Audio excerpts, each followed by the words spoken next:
Welcome back to One Winning Pod, where it is the off-season. We are in full off-season mode in more ways than one.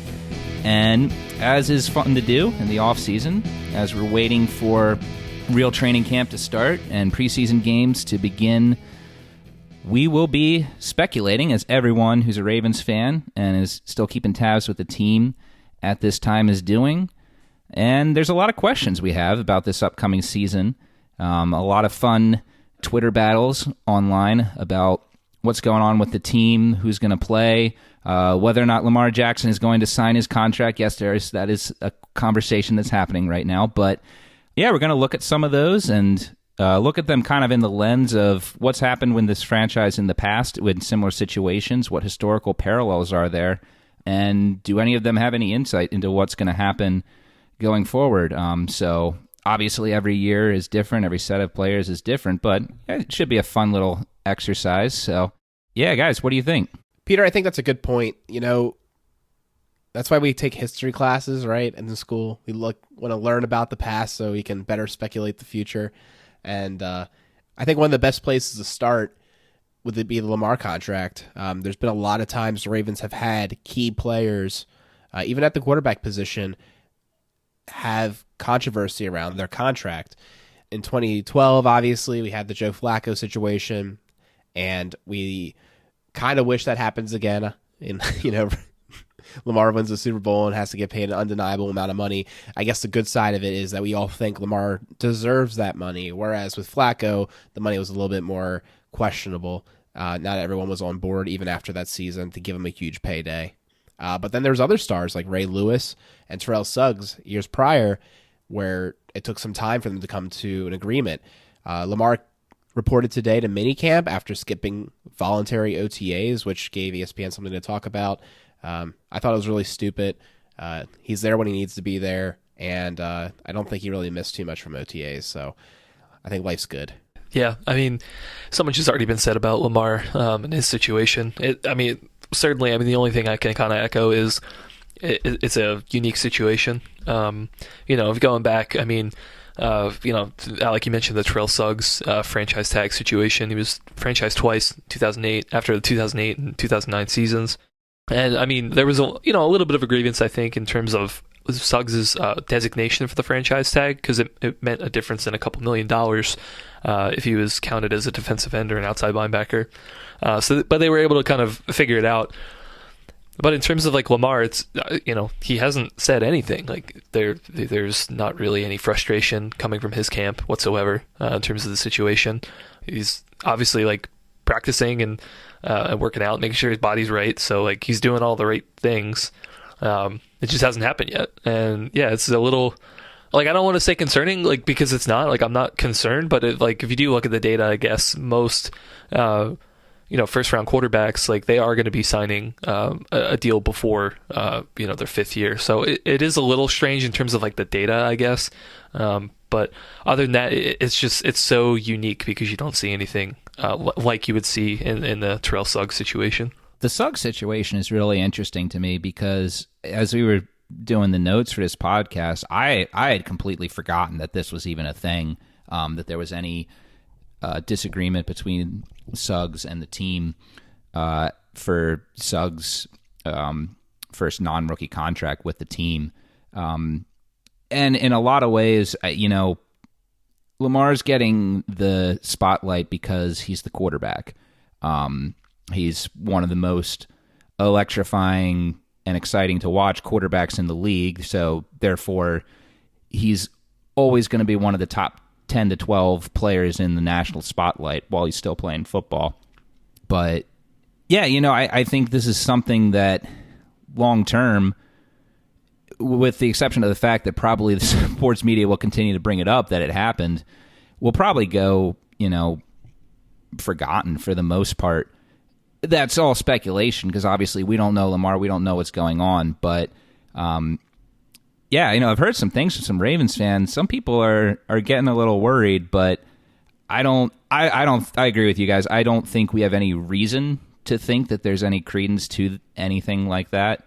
So I think unless we hear something differently, we can assume that Lamar and the Ravens will work out a contract that some point before it's too late. That's a really good point, Peter. I've had a lot of people ask me what I think about this situation that I would designate as maybe more casual fans. I do think it's picked up a lot of traction almost from people who are either unaware of the team or are not following almost as closely, right? Even if they are fans of the team, they don't follow as closely. They're just like kind of catching the headlines.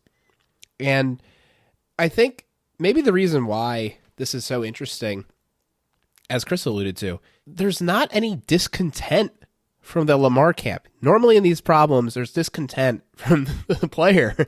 And he's just like, at least publicly, silent. He's just like, I'm not worried about it right now.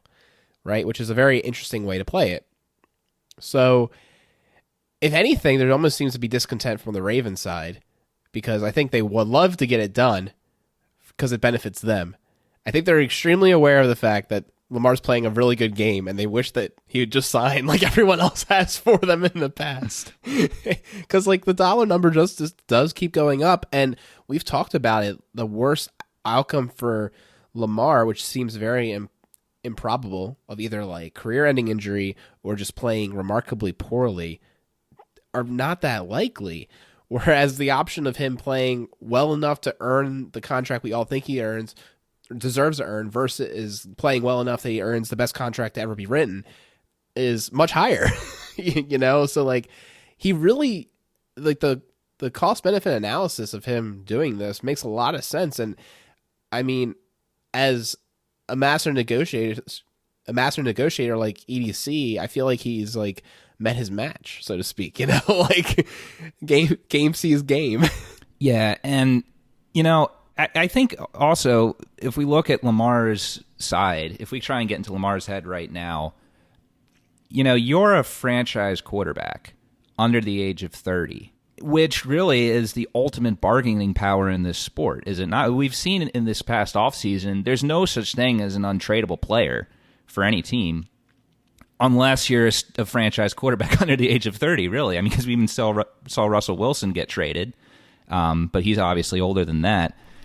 And then another argument people will throw out is that, well, Lamar's not, being terribly smart about this because, as you said, if he gets injured, well, then he's going to lose money. We just saw Dak Prescott sign for how much with the Cowboys after his injury? This isn't...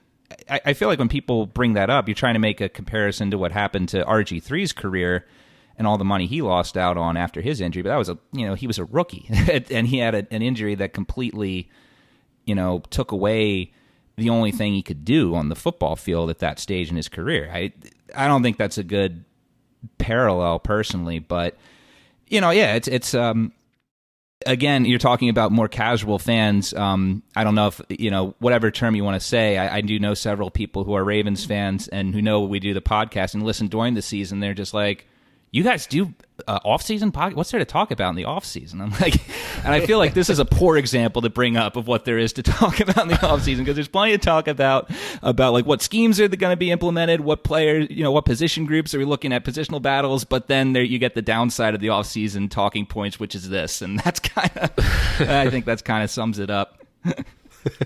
Well, I was going to say, any way you slice it, the 2012 situation with Flacco, I think, I think, we're hoping that's the best case scenario. But to be honest, I think what you need to look at is you need to look at 2013, and you need to look at some of the situations there of like, if EDC is not able to put out the right contracts, right? That's kind of a parallel there of, that's kind of where we're headed, because we know that regardless of how much money Lamar signs for, whatever number that may be, that's taken off the top of the salary cap. And so there's only so much money left to go around. And so, people will debate from here forever as to whether Flacco's contract sunk the Ravens, whatever. But you have to know that it was Flacco and a bunch of other contracts that didn't work out. So, yeah, I mean, if we're looking at the, this season and then the off season after that coming up, that to me is like, the... Aside from what, Alec, you said earlier of Lamar not playing well or getting injured, which, knock on wood, we're hoping that is not the case. Aside from that, basically 2013 is like the next worst case scenario, in my opinion. So, I think we need to, trust in Eric DeCosta to be able to make the right moves. I feel like he has. We've done a lot of analysis on the draft and kind of his strategy there, double dip as well. Fingers crossed. We're hoping that all that strategy is going to pay off and have a better trajectory than 2013 did. I will add, the only other argument I could say you could put against Lamar, and obviously we have to watch him play the games because it's not on paper, but on paper, he's set up for a really great success. The line looks like it's going to be really solid. A lot of weapons are coming back. There's a lot of reason to believe that even if the line's a little worse than it was in 2019, that the ancillary pieces, the wide receivers, the tight ends, and the running backs are better than 2019. So it could be a better offense, potentially, just raw player-wise.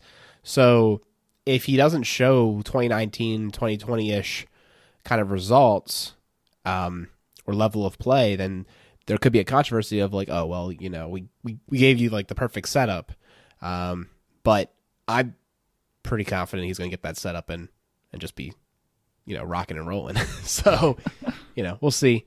Yeah, we'll see what happens. And, I think that puts a great transition into the next topic that we want to talk about, which is obviously last year was derailed by a slew of injuries to star players. This is something that has happened to the Ravens before. You can think about years like 2005, 2007, 2013 to agree. But if you really look at what the amount of players who were lost and to what degree their importance was to the team, the season that is most similar would really have been 2015. And, we can look at 2016, and I think if we look at 2016, it does offer something that, might want to make the Ravens fans, us as Ravens fans, temper our expectations a little bit for this team coming out of the gate. Because, you look at that season, we're looking at all these players that are going to be back, and we're just like, the Ravens are going to be right back. They're going to win the AFC North, have a really strong record. It's possible it takes this team a little bit of time to get off the ground. That's certainly what happened in 2016 with a lot of the players coming back. And unfortunately, that team didn't even make the postseason. They made a strong effort, but came up just short. I think you look at what the talent of the team was in 2016, and I don't have the numbers in front of me, but I'm pretty sure just looking at it, the average age of the core players, on that team was older than what the average age of the core is for this current roster. So that will have that's a difference that I think is important to take into account. But it does bring up the reality that these are players coming back from, in some cases, some pretty significant injuries, and it could require some patience the first quarter, maybe even the first third or half of the season, until we see this team really reach its full peak in 2022. I think with the injuries coming back situation, there's a lot still to be figured out about that. I don't know, man. I hear these weird narratives, and again, maybe it's just like people trying to talk about stuff, but like, oh, I don't think this player is going to be ready in time for like insert injured player X. Like, oh, they're not going to be ready. Mostly around the running backs, mostly around Dobbins and Gus. But I really haven't received any reason to think that, other than the fact that they've signed some people, right? I don't know. So that always kind of makes me scratch my head. I do think, though, that it is realistic to think, assuming they don't have other setbacks as effective at the beginning of the season as they would be at mid-season, there definitely feels like there could be this ramp-up period that you're describing. And that happens for a lot of teams, regardless of injury. So kind of just baking into the fact that, okay, they're going to have a little bit harder time moving. And that's unfortunate for the Ravens because of the schedule we talked about. They play the whole AFC East at the first 4 games of the season. Some of those games are against quality opponents that you really want to get wins against, and obviously being AFC games, they have an extra weight there as well.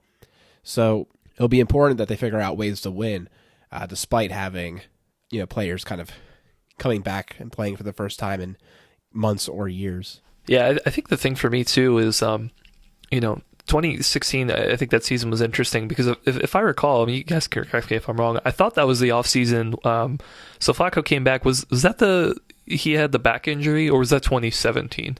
That was 2017. Yeah, So 2016 is coming back from the ACL. From I the believe it ACL was. tear, ACL, yeah. MCL. Right. Yeah. So I mean, obviously, from the ACL tear, I mean, Flacco had already kind of had an issue of throwing off his back foot even before the ACL. I feel like after that, it was still kind of an issue of just kind of getting his leg right. But my point I was going to make with the back injury is basically that it's still pretty early, I think, to kind of project where the team could be. That's a good example of one, like an injury that, we thought, at least in 2017, that Flacco was going to be great. And then we hear about this phantom back injury. And, that kind of, put a damper on yet another season. So, there's still a lot of time left. Training camp is obviously going to be coming up. I don't know. Like, I think your point about the average age just being younger of this team, I sort of agree with Peter. And I think, obviously, medical advancements, I think, are a little bit better, so they can make a lot more of these success stories of guys coming back, like, Cam Akers last year was able to come back from an Achilles pretty quickly. So, I mean, I'm optimistic, but I do think it is within the range of possibilities that, we could have something like 2016. Maybe there's a few guys who just aren't able to come back or not come back to the same, level. Marcus Peters, I think, would be a guy who, could fall in that just because of, he's a little bit old. I'm not going to say he's old. He might even be my age. I don't remember. He's younger than us. He's younger. Oh God. January 9th, 93. 29 years old. Anyway, well, yeah, but that's a shit way of thinking about that. But he's older relative to the other players on the team. So, he might be a guy I'd be a little concerned about, but yeah, otherwise what I'm saying is it's very early, I think, to say whether it's going to be a 2016 or whether it might be something else. I actually want to dig into that a little bit more, Chris. So you got Marcus Peters. I think that's a really good example of a player we're a little bit concerned about coming back. And then you look at the overall depth around him, and there'd be concerns if that's the case. I don't think it's, hit the alarm bad, because teams experience setbacks like that every year with injury. I guess it's like a pre-baked one, so to speak. But, understanding where his level of play will be is important. Another place that you could look at that is the running back situation. I feel a little bit more comfortable there with some of the pieces they picked up this year. I would feel more comfortable with Beatty and Mike Davis than I did the other people that we had last year, like Freeman and what was the other guy? Murray. That's how quick I wanted to forget about him. Yeah, Latavius.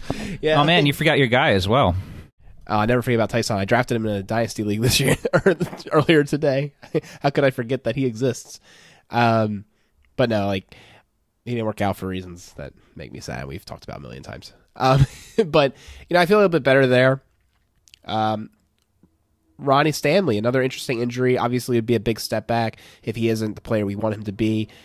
We don't necessarily have anyone on the roster that makes you excited, but they're much better equipped for it than they were last year to handle that injury, right? So Boyle, also similar situation where they really put a lot of resources in the tight end group. So if he's not the same level as he used to be, he's still not, fully back. Although I do think he might be, given the fact that he's really changed his body composition and he says he feels a lot better.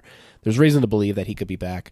Again, there you see that the reinforcements have been made. So a lot of these places where we're worried about if this player comes back, what level of play will they provide? The Ravens do have some insurance policies that I don't think were necessarily in place last year.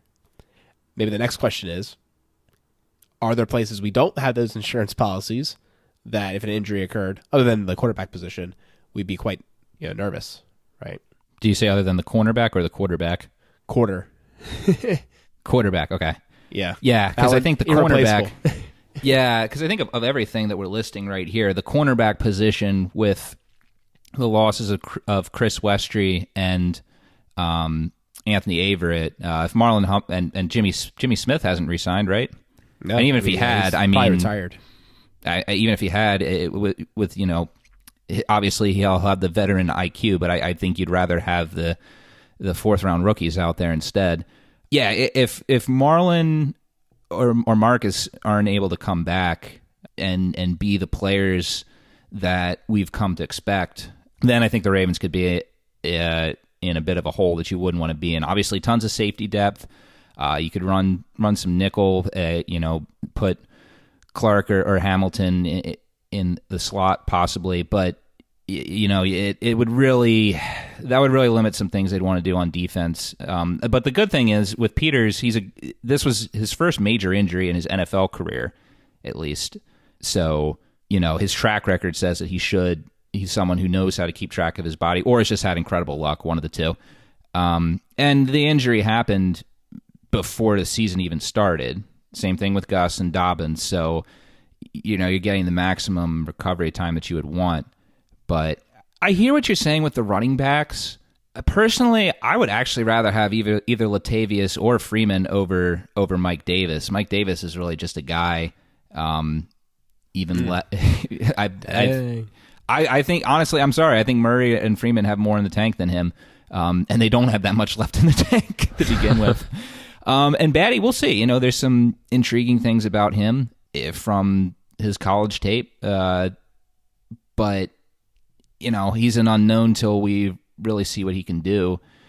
That being said, I do think that no matter how ready Dobbins or Gus are, that we will see a decent amount of Mike Davis and or Tyler early in the season, just because, there's no reason to put these guys and give them a horse load workload right at the beginning of the season and put their rehabilitated bodies under that much of a test that early when you're ramping them up for what's hopefully going to be a deep run into the playoffs and even more hopefully the Super Bowl. So yeah, running backs, we're really hoping Dobbins and Gus can come back. But then other positions where we're lacking depth, I guess, would be linebacker, right? I mean, linebacker, Bowser is, we're not sure when he's going to be back. Ojabo is obviously, we'll be lucky if he plays one snap this year. And then you're short up at inside linebacker for the most part since Bynes is back. But for outside backers, I mean, right now you got Owe and Jalen Ferguson, and not much depth behind them unless Dylan Hayes does take a big step this year, unless I'm forgetting anyone else. I think the Ravens are expecting Ojabo to play many snaps this year due to him getting video done today for the hype videos. They gotta get him ready. Exactly. That's how we know everything. If they're in the hype video, I mean, they got the hype video. Medical reports be damned. They were in the hype video. They're good to go. I do remember though when we were at the Steelers game and they played the hype video that they played week 1 or whatever, or week 2 against Kansas City, and it's literally like all these fallen soldiers. Like none of those players were still playing at that point. It's like, oh man, yeah. Gosh. How can I get hyped about this? When we went to the Wizards game back in March, and like 70% of the hype videos was Bradley Beal, and he was out for the year. That's right. Yeah. No, I do think though another interesting point that kind of came out of that piece there, Peter, is that we do expect, and Harbaugh's made comments to back this up, that the Ravens aren't going to really play a lot of their starters in the preseason at all. He doesn't want to risk it again. So if that's the case, how do you bring them back into playing games? Like, you could imagine that the first game of the year and even the second game are a little bit of a ramp up. And that maybe you're even leaning against some of the guys you did play in preseason because you do have to field some sort of team. I think that's an interesting little thing to think about. Obviously, there's some players it doesn't work as well with. So with Stanley, you're not going to cycle him in and out most likely. He's probably going to play a whole game, week 1, but I wouldn't be shocked at all that he plays 0 snaps in the preseason. But in other positions, like running back, you can much easier cycle them and be like, all right, well, we ran Beatty into the ground in the preseason. We're going to run him a little bit more, here. And other places too, even wide receiver. Curious to see how many snaps we see out of guys other than Bateman. I think Bateman might not even play that many snaps, if any at all. But then the other guys too, it's like they're important pieces of the team, but they do need to play somebody. I don't know. Maybe they'll just play all those unrestricted free agents we picked up to see what they got. But I don't know. It is really interesting to me, and I'm actually really excited about the 2 preseason games we get to go to this year, because I think the Ravens are going to play almost none of their stars at all. But that's a good thing because we want to get as much visibility on these young guys as possible and figure out what we got. So I don't know. I think we definitely could see some rotations at the beginning of the year to try to get these guys back into game speed. I think that's a good transition. You brought up the wide receiver core. That's another topic that's getting a ton of discussion among the fan community right now, and rightfully so, because the Ravens currently have 0 established starters at this position. They're going young, and we can look at past parallels if we want to, as far as this is concerned, but I think this is kind of a first in the Ravens franchise history, and we can think back and see if there's somewhere we're missing where they're going with this young of a receiving group. Maybe they'll sign one of the vets that's still out there, possibly by the time this is posted. I doubt it. Nah, man. At this point, super fast. They'll never beat me. But yeah, I mean, we've got, who do we got here? We got Rashad Bateman, was a rookie last year. Devin Duvernay, James Prochet, year 3 receivers. Tylan Wallace, year 2, and some some practice squad guys. It's really. This is a really young receiving group. I don't even know if I can think of any time in NFL history that a receiving group has been this young. So this one's really like, I don't know if anyone can say any take right now about this group that you could say is wrong, whether it be, super high sky in the pie positive or down in the dumps negative. It's just, this is an experiment here. All right, I have a take. I want to hear if it's wrong or not, if I may. Okay. I feel like everyone's saying that Bateman is going to have a breakout season is only looking at statistics. I think he's done broke out on the tape. I don't think there's anything more he has to show me other than a complete year of work of what he did in the game situations that he had to convince me that he's not already there. I think he's there. I mean, he made so many good plays when he actually got thrown the ball. When he was not targeted, right, is kind of the question. Was he not producing then? But I think I recall during the season when we wasn't getting targeted, we were upset about it. We thought he made good moves and he was doing the right things. So I feel like he's there, and I feel like he's going to have to get targeted because there's not really that many other options. So I don't know. I just feel like I'm not sure what to make of that whole controversy or talking point. Is like, did you guys not actually watch like the plays that he made during the season, or are you just looking at a spec or a stat sheet and saying like, oh, he hasn't broken out yet? Like, I feel like the kid came and played day 1 after an injury like a baller. And like, I don't know what more you want out of him other than like more of it. Well, we would love more of that. That would be great. We always want more. Always more, never less. Wasn't that the slogan a couple years ago? Right. Right. Yeah. Yeah.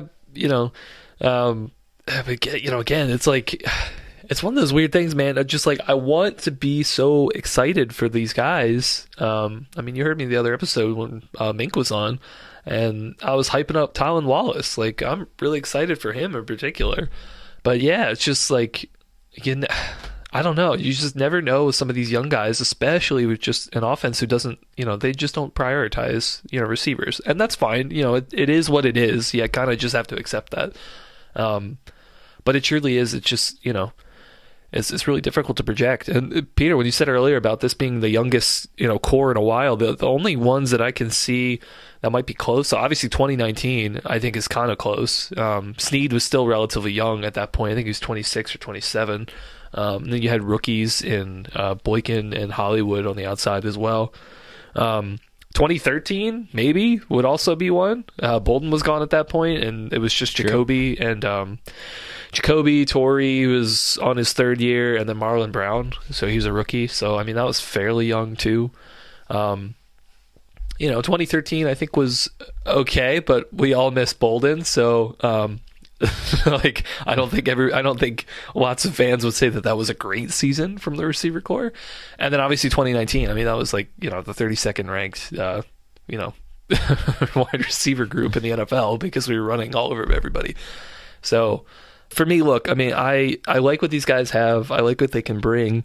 I do think, though, it's important to kind of just temper expectations of like, look, this is probably not going to be a top 10 passing offense from like the receiver position. I don't think that that's super realistic. Top half, I think, would be great. I mean, even if you add Andrews in there, I think if, that's fairly realistic. But if, the Ravens are doing what they hope to be doing, and that is, going back to 2019, running the ball, not being afraid to run the ball, and then pass when they need to, take advantage of the opportunities. But like, I mean, this is not a Chiefs team. This isn't like a Chargers team. This is just how the Ravens run things. Yeah, I mean, I think you both brought up really excellent points. What's crazy to think about is I completely agree with you, Chris, about 2013 and 2019 being very similar. But what's crazy about that was still like Jacoby Jones was still like a 6-year pro at that point. And 2019 they had Snead, they had Seth Roberts as well. Now, of course, all those guys are not anywhere close to bona fide number one receivers, but he still had some age there. It's just so interesting how young they're going. But yeah, to Alec's point with Bateman, it's interesting because, we put out a poll last week and got some great feedback. It was great talking with listeners about their thoughts on our topic last pod. And, a lot of you were saying, when we picked who's the most likely Raven to break out this year, and you picked over in the comments, at least overwhelmingly, it was Rashad Bateman in the poll. I'm pretty sure Dylan Hayes won out, but breakout is such a subjective term, right? Like, what really constitutes a breakout? Is it someone who you weren't expecting to do anything, and then all of a sudden they're there, or is it someone who had a season statistically, like Alex saying, that is what you expected they would eventually reach, but just because of production or the players around them, scheme, whatever, they weren't able to reach. So yeah, I think whether or not Bateman broke out last year or not is up to your interpretation of what a breakout is. For me, I don't know. I don't know what to make of Bateman's rookie year last year because, like, he was certainly steady when Lamar was in there for the first 6 games he suited up. And then he was shut out against Pittsburgh, had his only 100-yard game of the season in Cleveland once Lamar went down. And then, I get that stats aren't everything, and I completely agree with that they don't tell the whole picture. You can't just stare at someone's game log and say, oh, well, this player was better than this player because of these numbers. You got to watch the film. But then the question with Bateman still remains, why was it that he wasn't involved in the game plans going down the stretch when clearly we saw that Huntley could throw to him against Cleveland, and he did target him 10 times against the Rams.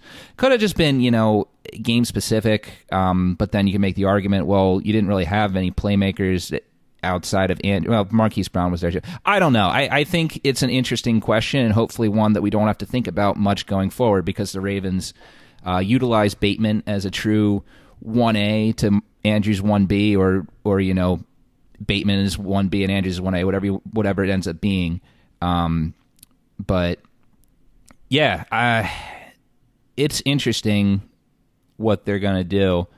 And the one last thing I want to say about the receiving group, and I wonder your guys' thoughts as well, is, again, huge difference between comparing this group with some of the ones from the past because of a lot of reasons like we're saying. But, one of the things that the Ravens really missed in 2010, now granted 2010 was a group of vets, all of which were either, in the back half of their prime or past their prime. So that needs to be taken into consideration. But the big issue that receiving core had, and it showed up blatantly, obviously, against Pittsburgh in the divisional round of the playoffs that year, was that team didn't have a wide receiver who could take the top off the defense and spread the defense out for other guys to do their thing. Pittsburgh took advantage of that in the second half of that game, and the Ravens were just not able to do anything offensively and coughed up their halftime lead in that game. With the loss of Brown, you do still have guys who have downfield speed on this team, not to the degree of Hollywood, though. Do we think that this team has enough deep threats, not just the guys who can run that deep, but can actually, play the deep ball to avoid that pitfall this season? Yeah, I think it's a great point, Peter. That for me is probably one of the biggest parallels, and I look to the 2010 season for that. So if you guys recall, that was the season where basically the Ravens didn't have anybody that was homegrown. They were all vet wide receivers. So you had Derek Mason. So I think that was his last year as a Raven. Bolden, I guess it was his second year with the Ravens, so he would be here for a few more years. And then you had TJ Hushmanzada as well. And obviously Todd Heap was still there. It was his last season with the Ravens as well. So you had a lot of proven guys in terms of possession receivers. They didn't have that burner. And that was such a big deal for the Ravens that they ended up getting Torrey Smith the next year in the second round. It's a big concern. I remember, watching tape from that season, and it's just so frustrating, that you need to spread some of the guys out, and all these guys can try to get open, but it requires a lot of precision passing. And I think at that point, Flacco, that was not his strength. His strength was to throw the ball deep and let his guys go get it. So yeah, there were definitely limitations with that, and they were being resolved. So that's why, at least for me, I think the Ravens have to get somebody else. I've said it before. I still kind of feel like if Julio Jones is healthy, I think he might be the guy, because I think he can be that big body receiver, and he can also run deep. At least hopefully he still can. But I think he kind of fits the mold of what the Ravens might want.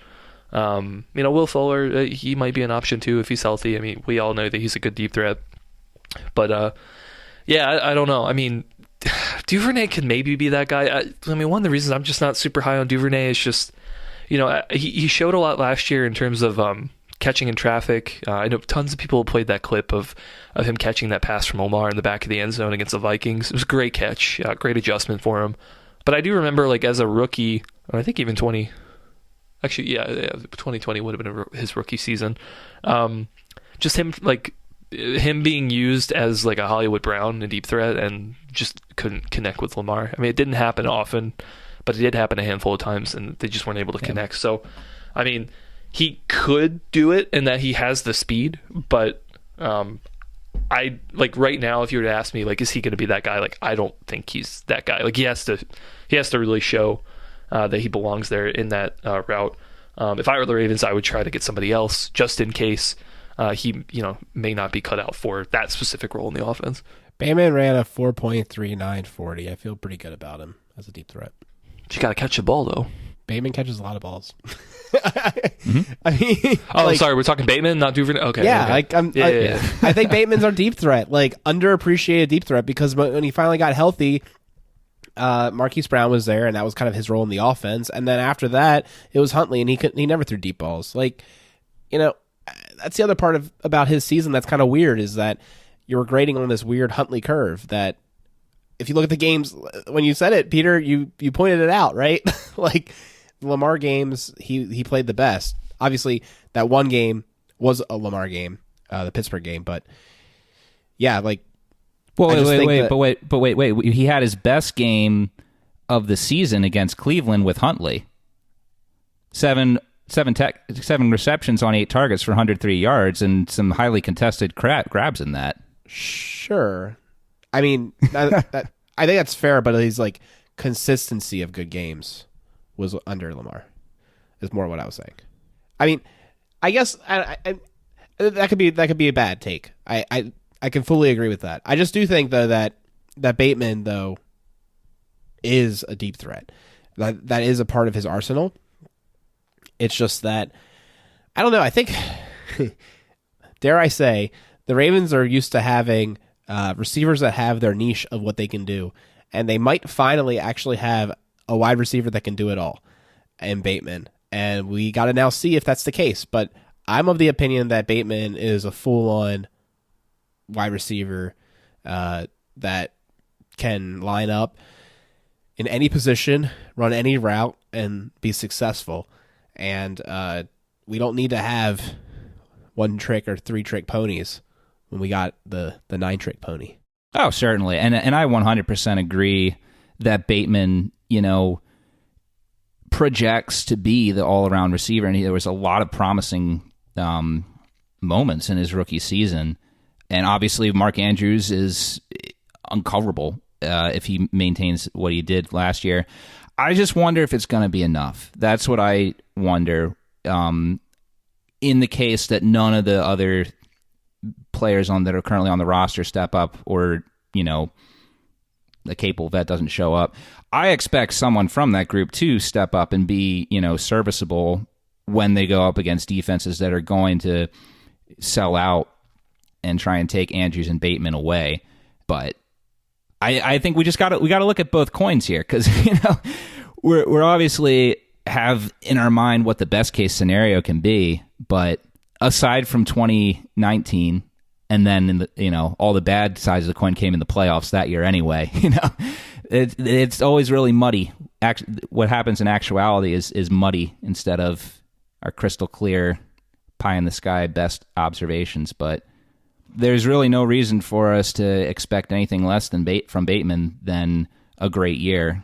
I just look at his year last year, and there's some things about his consistency that still give me a little question. Mm-hmm. Totally fair. That's the big thing for him next year, is he can bring his best traits week to week. He'll be one of the best receivers in the NFL. It's just consistency is the key. I think the last thing we want to talk about, I'm pretty excited about this topic, is what happens in the past when the Ravens draft a player where they already have riches, so to speak. It's a little bit of a surprise that they went in that position and used high draft capital on a player where their role day one might not even be as a starter. But we've seen a lot of this in the last couple of years. Humphrey in 2017, Dobbins in 2020, and Lamar Jackson in 2018, where they just picked a player because they thought they were undeniable at that spot. Humphrey became an all-pro and garnered one of the best contracts for a cornerback. Dobbins was on a really bright trajectory before getting injured. And Lamar Jackson's Lamar Jackson. So I think it's interesting to kind of talk about that. In the past, when the Ravens have done stuff like this, it's usually been a resounding hit. So I think there are even more examples if we think back even further. But those are the most recent ones that if the Ravens draft somebody when there's not a clear need, they're probably going to be a really good player. Jonathan Ogden is one. Yeah, J.O. Exactly. Oh, that's like true. the OG example. And that's actually a really good example, because I'm forgetting the name of the guy who was the entrenched left tackle for Baltimore at that time. But he had to start his career at left guard, if I'm not mistaken, because they wanted to keep the vet there for that first season. Tony Jones, that was it. Yep. Yeah, I think I overall agree with the take. I mean, I think, that's the mantra of best player available, right? It doesn't matter what your needs are, but picking the best player, hopefully, in the long run, within, a few years or something will shape out and that player will be the right player to pick. You've seen when the Ravens drafted for need and just haven't been as good, right? I mean, Perriman was a huge stretch, a huge need in 2015. That wasn't the right move. Matt Elam, I think, was a huge stretch from a need. Probably was not the best player available. Not a good pick. There's a few. Even Patrick Queen, I guess, is more of a need. Than a best player available pick. But yeah, I mean, overall, I think it will work out. Although I do have one, maybe one example that kind of falls in here. Which I think is a little unique. I'd almost put Orlando Brown Jr. in here. Knowing what we know now, where he was like, I'm a left tackle. We did draft him knowing that we had Ronnie Stanley there. And it just so happened that, the offseason that we had to make a decision, on Stanley, that was the one that Orlando was like, nah, I'm gone. So, that one didn't work out for some reasons. I mean, I'm not saying it was a bad call because Brown was obviously a really great right tackle for us for a few years, but even left tackle that one season. But yeah, I mean, I think the overall track record is, the Ravens have had a lot of success in picking best player available. And honestly, like, it works out too. I mean, even if you look at the numbers, right? I mean, Clark is probably under contract for another 2 seasons. So, I mean, Hamilton's going to be here for 4, if not 5 years. I mean, even if he doesn't become a starter until year 3, I don't think that's a failure of Hamilton by any stretch. I mean, I think he will probably be the starter sooner rather than later, but I don't think that's a bad thing, even if it does take that long, because Clark is playing so well. Yeah, this is a very interesting topic, and I had a very do a plug for Baltimore Film Study. Had a very fun conversation with Ken McCusick on this topic last week, and this podcast will probably be online before that one is. But so you can listen out for the podcast from the past in the future. Coming out in the future when you're listening to this, if that made sense. But it's the funny part about us recording with him. I was saying that last episode, like, sorry to repeat myself, but I hadn't yet. It was the first time I ever said it publicly. Yeah, and it's a really good conversation if you listen to it, because Ken and I both came out from a similar standpoint, but I think that Ken was a little more bullish on Hamilton cutting into Clark's snaps than I am.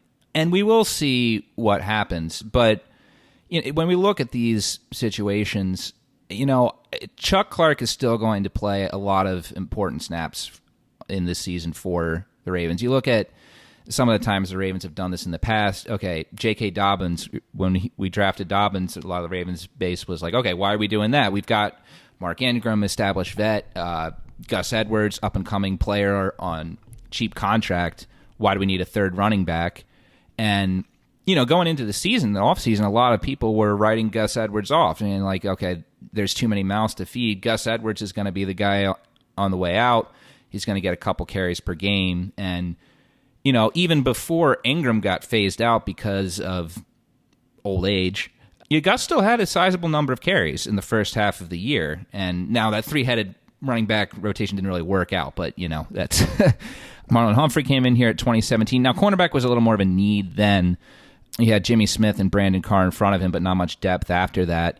But, Humphrey still played a lot of snaps while Smith and Carr were in there a lot as well. And then Humphrey took over as a starter in 2018. I think that Chuck Clark will have a big role on this defense. What's going to be really interesting to see, and I think that there's going to be 2 things in my opinion. And you guys can disagree with me if you do, because I don't think it's something, that I'm like, this is definitely how it's going to be. But this is how I kind of see it right now. How many snaps Hamilton plays on this defense is going to be based, not just on the personnel, because obviously they'll run plenty of 3 safety looks, but it's going to be a combination of how well does Hamilton adapt to the NFL game, obviously, and then how well is the Mike McDonald defense, how well is the unit coming together on that? Because in my opinion, Chuck Clark is the most important player on this defense in 2022, simply because as the guy who's had the green dot for the past 2 years on this team, he's your best choice to make sure everyone's lining up, make sure everyone's got the concepts down and knows where they need to be in this new scheme. So, as the season rolls on, even if Hamilton is playing as, this first-round pick that we all envisioned in him as right out of the gate, the Ravens are still probably going to need a lot of Chuck Clark on the field out of necessity. Now, I know that Harbaugh is saying that we have a lot of guys who can wear the green dot. It's one thing to say that and to project that someone can do it in June, and another thing to when you're getting in December and it's late in the season and every play matters, and saying, okay, do we really trust someone else besides the guy who's been doing it for the longest to have that role in this situation?